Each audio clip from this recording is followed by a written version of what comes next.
let's talk about people that are going to do well this year, I think, and that's the Atlanta Falcons. You got to save the best for last. I think the Atlanta Falcons have an opportunity to – I mean, there's a year where 3 of the NFC South went to the playoffs, right?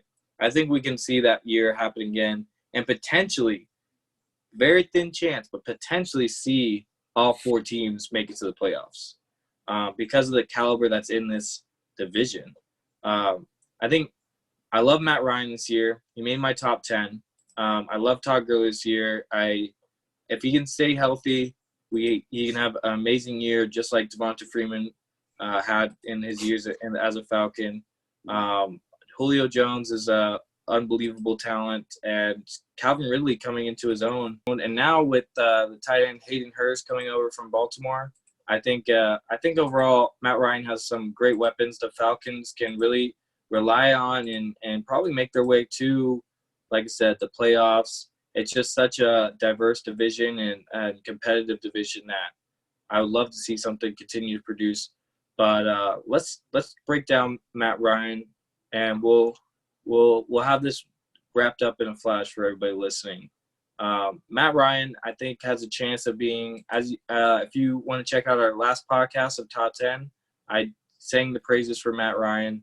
I love his abilities, and I think this year he could finish as a top 10 quarterback, maybe in the top 5, maybe. But he's thrown for 4,000 yards his whole career. He threw 14 touchdowns last year, and I think he can do even more this year with the talent that's around him. And I think overall Matt Ryan is somebody great to look at and to see him continue to produce. What do you think, Norris? So, Matt Ryan, he's a quarterback that I want to love, but I just can't bring myself to that point. Like you said, he does throw for over 4,000. Ever since 2011, he has thrown for over 4,000 yards. The year before that, he threw for 3,000. The year before that, he threw for 2,000 and something yards. But since 2011, that's a great, stat to have on your track record. But the turnovers, it's just, I don't. That's one of the elements of the distrust, growing in Matt Ryan. Also, even though last year he threw for 4,400 yards, out of the 6,075 total offensive yards, he accounted for 4,466. That's a testament to how critically, vital Matt Ryan is for that offense. But, honestly, before, again, we'll get to Julio, but you can't talk for too long about the Falcons without mentioning his name. I would love to see the number of receptions for Julio go up. There's no reason why he should not have 100-plus receptions every year. Now, I might be nitpicking because he had 99 last year, but that's not 100. I would love to see him in a Mike Thomas type of realm because he has immense talent. He does everything incredible. Like lately on social media, the catch of him snatching the ball out of the cornerback's hand, in the end zone, that's what he does. He's a go-getter. He's a tough guy. So for Matt Ryan, for him to have, pieces like Julio, Calvin Ridley, Hooper, Hurst, just to see the pieces that he has, he's going to be successful from a numbers perspective. Mm-hmm. But there's times where we see Atlanta, they'll make it into the playoffs or whatever. They'll get knocked out in the first round after having a 14-2 record, and they get knocked out. You can't do that, Atlanta. Matt Ryan, you can't do that.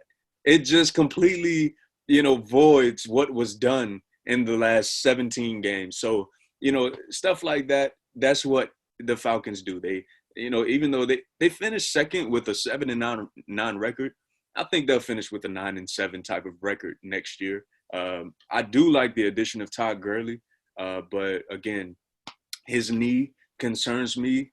Even as a previous Todd Gurley owner, I had some type of hope in him, but that's starting to dwindle a little bit because I understand Atlanta's offense and their scheme.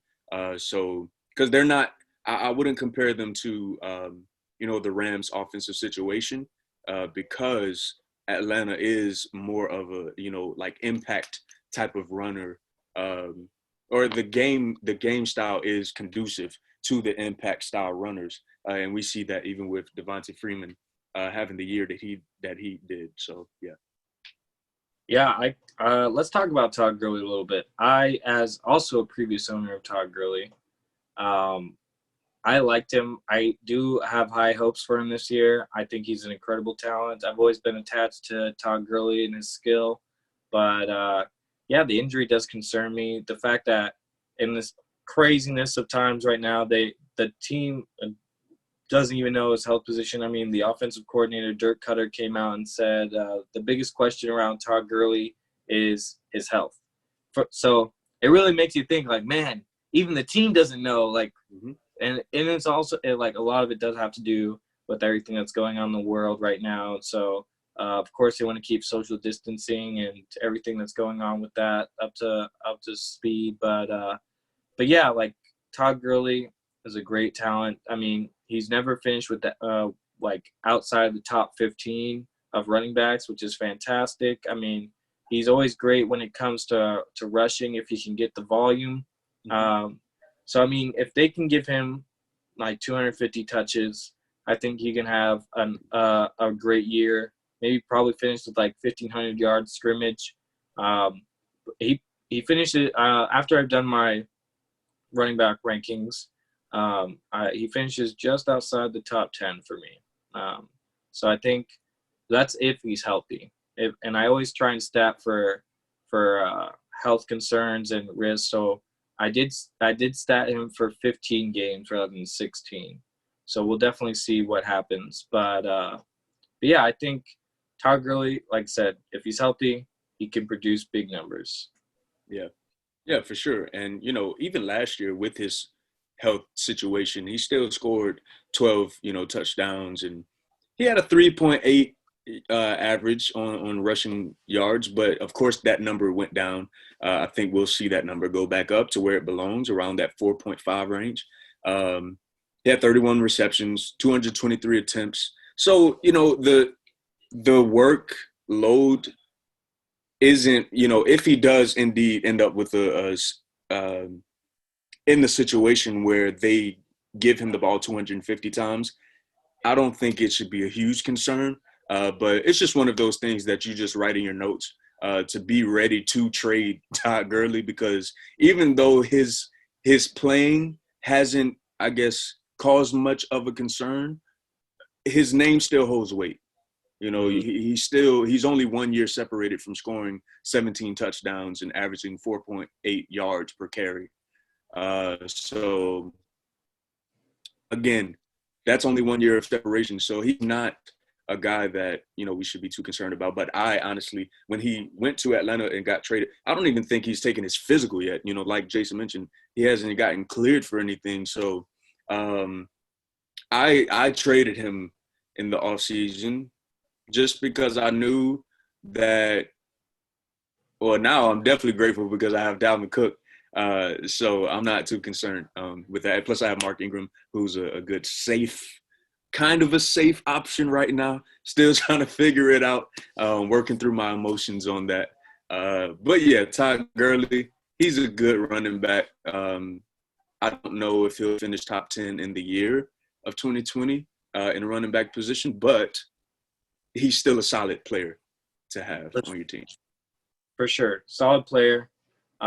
Just to give everybody listening an update for his physical. So this is as of May 14th, he has yet to pass a physical because of the ongoing pandemic, and that's via RotoWire.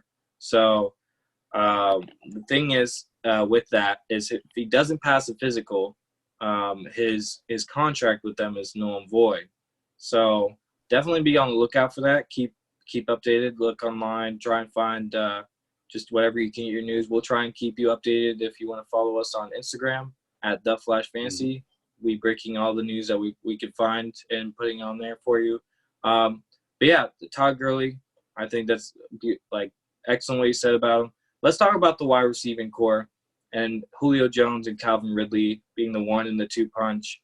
I think that's where the Falcons exceed at. They just do great when it comes to getting them the ball. Julio Jones, like I said, remarkable talent. He's fantastic.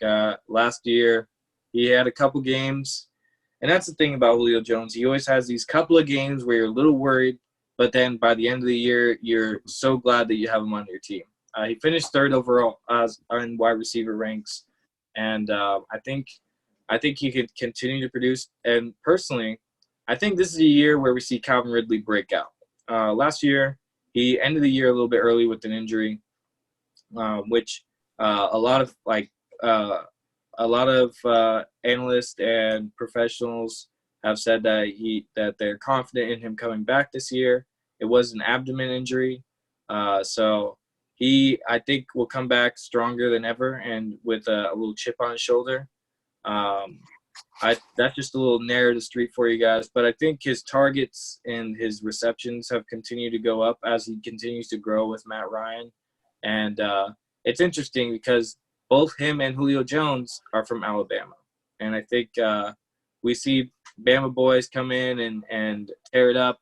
I think we'll continue to see that with Calvin Ridley growing in his role as the number 2 wide receiver for this team.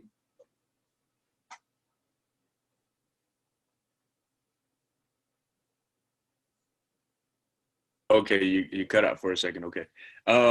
So I agree. Julio Jones and Calvin Ridley, they're great on the field, great men off the field as well.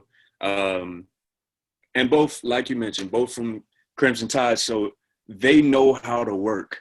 They know how to get the job done. And we've seen, Calvin Ridley had an impressive rookie year with 10 touchdowns and 821 yards. And last year had 7 touchdowns and 866 yards. So I think that he will reach 1,000 this year because, oddly enough, because of the presence of Todd Gurley, it's going to open some things up. Again, if he indeed passes the physical and remains healthy and whatnot. So I really do love Calvin Ridley as a, solid flex option, at least in this moment in time in the fantasy world.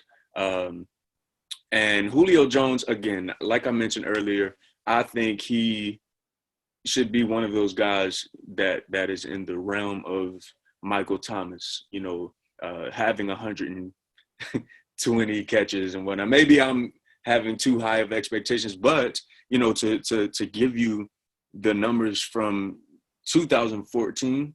So 2014 in Atlanta, Julio Jones had 104 receptions. The following year, 136. So he's capable of taking the workload. 2015, he had 136. 2016, he had 83. 17, he had 88. 2018, he had 113. Last year, he had 99. So, again, I don't think the 80s and the 90s, no, that has to go. We need to see Julio getting 100+ every year because he is able and willing to do all of that. And if he does that, it's going to be tough for anybody to debate, the draft placement or the fantasy placement of Julio. You would have to mention Michael Thomas and then Julio in the same way that some people go back and forth with Lamar and Patrick Mahomes. So, yeah, and maybe some people are already on that level or value him in that way because Julio is great. He's obviously established in his career at this point. So, yeah, I do have concerns with Atlanta because I just don't trust Matt Ryan enough. I have the same type of feeling with the Atlanta Falcons that I do with the Dallas Cowboys. On paper, they can look incredible. They can look great. And honestly, this year, Atlanta, they have the fifth hardest schedule this year. So we'll see how that goes. It might be rough for them because of the quarterback, honestly. He threw for over 4,400 yards, but we'll see how his touchdown to interception ratio looks by the end of the year, because that's not his forte. That's not what we put Matt Ryan, on the pedestal for having a low ratio of interceptions to touchdowns. So yeah. Right, for sure. Yeah, I think that's just like you said, I would love to see Julio Jones put up over 100 receptions. He gets the targets. He's the number one wide receiver. We want to see him continue to do great. A tight end, really quick, that I would love for people to just keep him low in ADP so I can grab him low, is Hayden Hurst. Because, man, if we've seen Austin Hooper go off, I think Hayden Hurst even has more of an opportunity to go off this year. And with that, it wraps up our NFC South breakdown. And that's for the full NFC South breakdown. You can listen to our podcast at anchor.fm/flashfantasy. Or you can check out our YouTube channel, where we will be putting each team one by one and breaking them down just for you, so you can win your fantasy league in a flash.